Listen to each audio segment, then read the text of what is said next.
Hello everyone, मैं आप सभी का आपके अपने चैनल में स्वागत करती हूँ। आई होप कि आप सभी लोग अच्छे होंगे। आज की वीडियो में हम लोग NCERT 12th class history book पढ़ने वाले हैं और इस वीडियो में हम लोग पढ़ेंगे चैप्टर नंबर फर्स्ट को। और चैप्टर नंबर फर्स्ट के अंतर्गत आज हम लोग अध्ययन करने वाले हैं ईंटें बन के तथा अस्थियां हड़प्पा सभ्यता के बारे में, और चैप्टर नंबर फर्स्ट का यह 5th वीडियो होगा। तो आज हम लोग अध्ययन करेंगे अतीत को जोड़कर पूरा करने की समस्या के बारे में। जैसा कि हमने देखा है, हड़प्पाई लिपि से इस प्राचीन सभ्यता को जानने में कोई मदद नहीं मिलती है। तो हड़प्पाई लिपि जो मिली है वह चित्रात्मक रूप में है, इसलिए प्राचीन सभ्यता को जानने में कोई मदद नहीं मिलती है, बल्कि ये भौतिक साक्ष्य है जो पुरातत्वविदों को हड़प्पाई जीवन को ठीक प्रकार से पुनर्निर्मित करने में सहायक होती हैं। तो कुछ भौतिक साक्ष्य के रूप में कुछ वस्तुएं मिली है, वे है मृदभांड, औजार, आभूषण, घरेलू सामान है। कपड़ा, चमड़ा, लकड़ी तथा शरकंडे जैसे जैविक पदार्थ सामान्यतः सड़ जाती है। विशेष रूप से जो उष्णकटिबंधीय क्षेत्र है उनमें कपड़ा, चमड़ा और लकड़ी के सामान जो है सड़ जाती है। जो वस्तुएं बच जाती है वे है पत्थर, पक्की मिट्टी तथा धातु, और जो बच जाती है वे है पत्थर, पक्की मिट्टी तथा धातु। यह भी याद रखना आवश्यक है कि केवल टूटी हुई अथवा अनुपयोगी वस्तुएं ही फेंकी जाती थी, अन्य वस्तुएं संभवतः पुनः चक्रित की जाती थी। तो हड़प्पा सभ्यता में भी जो वस्तुएं पुनः चक्रित होने वाली थी उसे किया जाता था पुनः चक्रित करके और उसको उपयोग किया जाता था। परिणाम स्वरूप जो बहुमूल्य वस्तुएं अक्षत अव्यवस्था में मिलती है, या तो वे अतीत में खो गई थी या फिर संचयन के पश्चात कभी दोबारा प्राप्त नहीं की गई थी। अन्य शब्दों में कुछ खोजें प्रारूपिक की बजाय संयोगिक हो सकती है। तो अन्य शब्दों में कुछ खोजें जो है प्रारूपिक की बजाय जो है संयोगिक हो सकती है। खोजों का वर्गीकरण अब हम लोग देखते हैं। पुरावस्तुओं की पुनः प्राप्ति पुरातात्विक उद्यम का आरंभ मात्र है। इसके बाद पुरातात्विद अपनी खोजों को वर्गीकृत करते हैं। वर्गीकरण का एक समान सिद्धांत प्रयुक्त पदार्थों जैसे पत्थर, मिट्टी, धातु, अस्थि, हाथी दांत आदि के संबंध में होता है। दूसरा और अधिक जटिल उनकी उपयोगिता के आधार पर होता है। पुरातत्वविदों को यह तय करना पड़ता है कि उदाहरणतः कोई पुरावस्तु एक औजार है या एक आभूषण, या फिर दोनों अथवा आनुष्ठानिक प्रयोग की कोई वस्तु है। किसी पुरावस्तु की उपयोगिता की समझ अक्सर आधुनिक समय में प्रयुक्त वस्तुओं से उनकी समानता पर आधारित होती है। तो किसी पुरावस्तु की उपयोगिता की जो समझ है वह अक्सर आधुनिक समय में प्रयुक्त वस्तुओं से उसकी समानता पर आधारित होती है। मनके, चक्कियाँ, पत्थर के फलक तथा पात्र इसके स्पष्ट उदाहरण हैं। पुरातात्विद किसी पुरावस्तु की उपयोगिता को समझने का प्रयास उस संदर्भ के परीक्षण के माध्यम से भी करते हैं जिसमें वह मिली थी। क्या वे घर में मिली थी, नाले में, कब्र में, या फिर मिट्टी भट्टी में। कभी कभी पुरातत्वविदों को अप्रत्यक्ष साक्ष्यों का सहारा लेना पड़ता है। तो कभी कभी पुरातत्वविदों को भी अप्रत्यक्ष साक्ष्यों का सहारा लेना पड़ता है। उदाहरण के लिए, हालांकि कुछ हड़प्पा स्थलों से कपास के टुकड़े मिले, तो कुछ हड़प्पा स्थल से जो है कपास के टुकड़े मिले, पर पहनावे के विषय में जानने के लिए हमें अप्रत्यक्ष साक्ष्यों जैसे मूर्तियों में चित्रण पर निर्भर रहना पड़ता है। परंतु जो है पहनावे के विषय में जानने के लिए हम लोगों को जो है अप्रत्यक्ष साक्ष्यों जैसे मूर्तियों में चित्रण पर निर्भर रहना पड़ता है। पुरातत्वविदों को संदर्भ की रूपरेखा को विकसित करना पड़ता है। हमने देखा है कि पहली प्राप्त हड़प्पाई मोहर को तब तक नहीं समझा जा सका जब तक पुरातत्वविदों को उसे समझने के लिए सही संदर्भ नहीं मिला। सांस्कृतिक अनुक्रम जिसमें वह मिली थी तथा मेसोपोटामिया में हुई खोजों की तुलना दोनों के संबंध में। व्याख्या की समस्याएं। पुरातात्विक व्याख्या की समस्या संभवतः सबसे अधिक धार्मिक प्रथाओं को पुनर्निर्माण के प्रयासों में सामने आती है। आरंभिक पुरातत्वविदों को लगता था कि कुछ वस्तुएं जो असमान और अपरिचित लगती थीं संभवतः धार्मिक महत्व की होती थी। इनमें आभूषणों से लदी हुई नारी मृण मूर्तियाँ, जिनमें से कुछ के शीर्ष पर विस्तृत प्रसाधन थे, शामिल हैं। इन्हें मातृदेवियों की संज्ञा दी गई थी। पुरुषों की दुर्लभ पत्थर से बनी मूर्तियाँ, जिनमें उन्हें एक लगभग मानकीकृत मुद्रा में एक हाथ घुटने पर रख बैठा हुआ दिखाया गया था, जैसा कि पुरोहित राजा को भी इसी प्रकार वर्गीकृत किया गया था।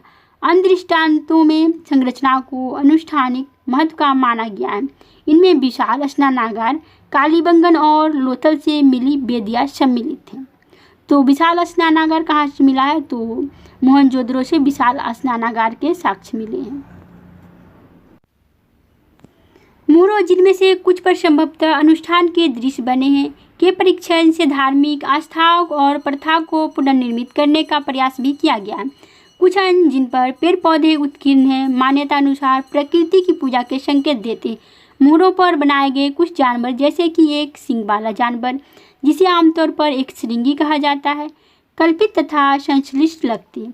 कुछ मोहरों पर एक आकृति जिसे पालथी मारकर योगी की मुद्रा में बैठा दिखाया गया है और कभी कभी जिसे जानवरों से घिरा दर्शाया गया है को आदि शिव अर्थात हिंदू धर्म के प्रमुख देवताओं में से एक का आरंभिक रूप की संज्ञा दी गई।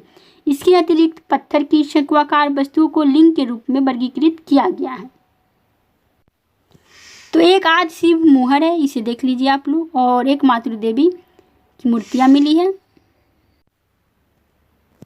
हड़प्पाई धर्म के कई पुनर्निर्माण इस अनुमान के आधार पर किए गए हैं कि आरंभिक तथा बाद की परंपराओं में समानताएं होती है। ऐसा इसलिए होता है क्योंकि अधिकांशतः पुरातत्वविद ज्ञात से अज्ञात की ओर बढ़ती हैं, अर्थात वर्तमान से अतीत की ओर।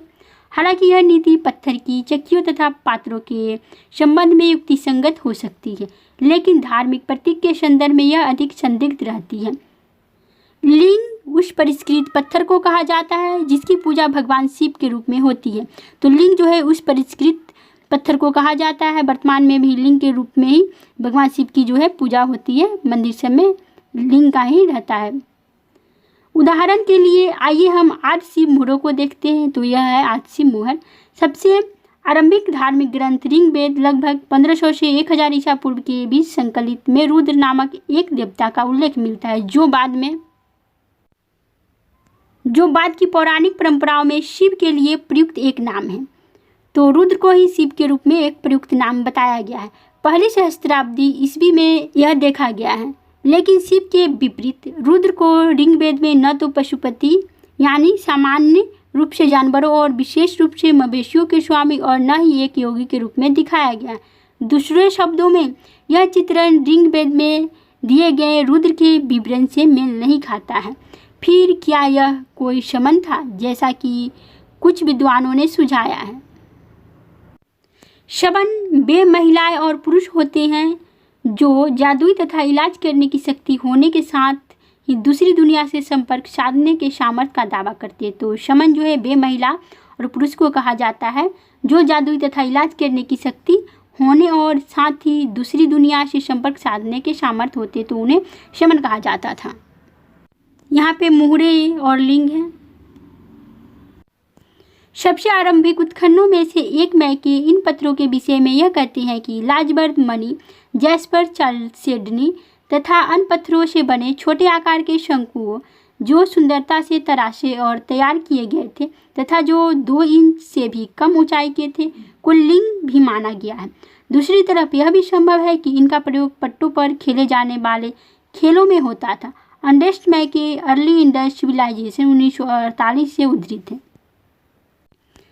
पक्की मिट्टी के खिलौने के साक्ष्य भी मिले हैं। काल रेखा है आरंभिक भारतीय पुरातत्व के प्रमुख काल खंड है। 20 लाख वर्ष पूर्व है, यानी वर्तमान से पूर्व 20 लाख। निम्न पूरा पाषाण 80,000 लाख वर्ष पूर्व था, तो मध्य पूरा पाषाण था। 35,000 तो उच्च पूरा पाषाण और 12,000 तो मध्य पाषाण और 10,000 तो नव पाषाण यानी आरंभिक कृषि तथा पशुपालक और 6,000 ताम्र पाषाण तांबे का पहली बार प्रयोग और 26,000 ईसा पूर्व तो हड़प्पा सभ्यता। 1,000 ईसा पूर्व आरंभिक लौह काल महापाषाण समाधान। 600 ईसा पूर्व से 400 ईसा पूर्व आरंभिक ऐतिहासिक काल का आरंभ हुआ। यहाँ पे हड़प्पाई पुरातत्व के विकास के प्रमुख चरण हैं। 19वीं शताब्दी में कैसे कैसे हुआ। 1875 में हड़प्पाई मोहर पर कनिंघम की रिपोर्ट आई। 20वीं शताब्दी में 1921 माधव स्वरूप वत्स द्वारा हड़प्पा में उत्खननों का आरंभ किया गया।